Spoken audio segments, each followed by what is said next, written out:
What's going on? This is Byron James, and I'm going to give you a little tutorial on how to make a beat on GarageBand. First, you open up the GarageBand application, and it takes a long time for it to open, so you have to sit and wait sometimes for it to open. You have to be patient sometimes. There it is. Once you see the little line going, you know it's opening. And we have a previous something I did before, so we're going to change that and open up a new one. And we have all the things you can choose from if you want to make any different kind of sounds, but we're going to use the ringtone application this time to make it, okay?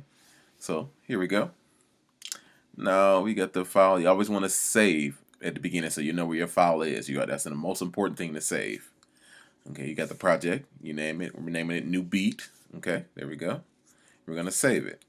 I'm going to make sure it's in this. Always saving to the GarageBand. We already had one there, but we're going to replace it. Okay, so it's saved to GarageBand. Now we're going to go with the, so about where the files, different thing it does, edit.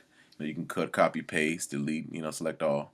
Track, you can make a new track with duplicate settings from something else you did, movie track, just a lot of different settings that most kind of programs like this already have, mixing, you got your share. This is the most important. This is going to come at the end, but it's the most important part when you're doing it.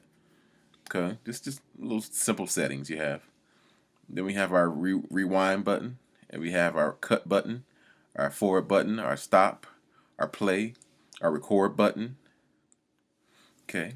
We have the little interface where you can see what beats per minute, what track you're on, and things like that. Simple things when you're doing a music program. Okay. Then we have our cycle where you can make it go, in the same cycle, and your beats in and your clicks. Now this is the interface where you have all the different sounds at. You can pick your different sounds here, and then at the bottom here where I'm showing you is where the sounds where you can click to actually hear the sound. So now we're gonna choose. Let me see. I guess we'll choose. Start off with the drums. That's always the best thing to start with. You always want that beat pattern first, so you can hear how it's actually gonna sound. So that's the best part to have. So let's go through them and see how they sound. Okay. There we go. Gonna pick that one. Okay, that sounds pretty good. This one here, I think I like that one. So we're gonna choose that one, put that up here. And now when you get it there, you can use your option key. Press the option key, and you can make duplicates of it. So I usually make 4 duplicates of the beat. And for each sound I use, so you can listen to it and see how it sounds, and then you go from there. So you bring your cursor all the way to the front. You press your space key, and now you can hear how it sounds. That's your drums. Your drums, so you can see how they sound with it. It's the beginning of your your beat. Okay.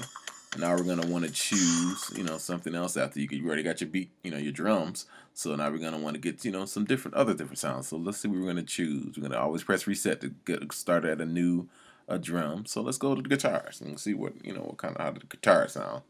Now with this program, it's free, so some of the sounds are limited. So if you want to purchase the free program, you can. You just look in your app store. You can purchase the more expensive program, but this is the free one. Just to show you, I love it, and I make lots of beats on it.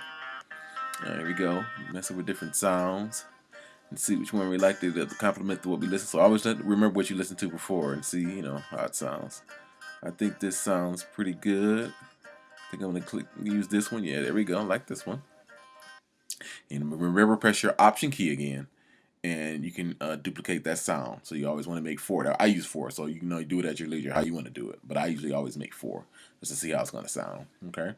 Then you go back and you take your cursor back.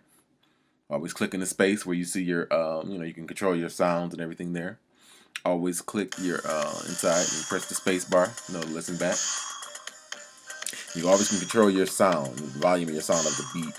I turned down the drums a little bit and turned up the guitar a little bit just to so it wasn't overpowered. You don't want to have them all blast at the same sound. You want to give each sound their own little room so it can breathe and you can hear them good. Okay, you press that reset again, and we're gonna choose our bass. No, I'm sorry, our strings. Our strings. Now the sounds are limited again, so you have to make sure you just have to deal with what you had unless you pay for the other program.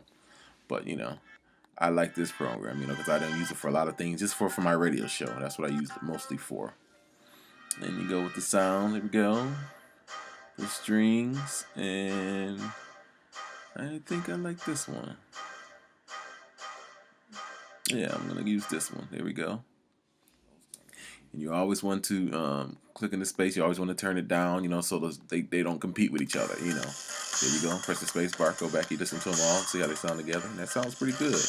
And look, you just made a beat, and look how quickly you just made that beat. It's awesome. It's an awesome program.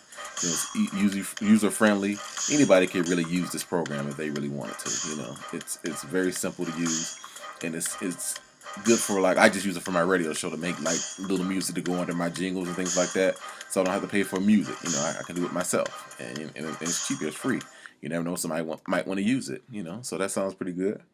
We're always going to go and check and add some bass to it and see how it sounds. Oh yeah, there we go. I'm sorry, I pressed it again. So, some of the sounds are limited, with the free program. So again, you just listen to it and go and listen to what you think sounds good with it. You have to have the ear for it. You don't have to be a big musician to make music. You can always just listen to it and see what it sounds like. If it sounds good to you, then use it. That's how that's how most of the people that's out here that's doing music started. They listen to it by ear, and if it sounds pretty good and it's not overpowering, it's great. You keep on trying at it. And this is a great program to start out. It's the next step down from Pro Tools, I'll say. This is more user friendly. I like this beat here, the bass.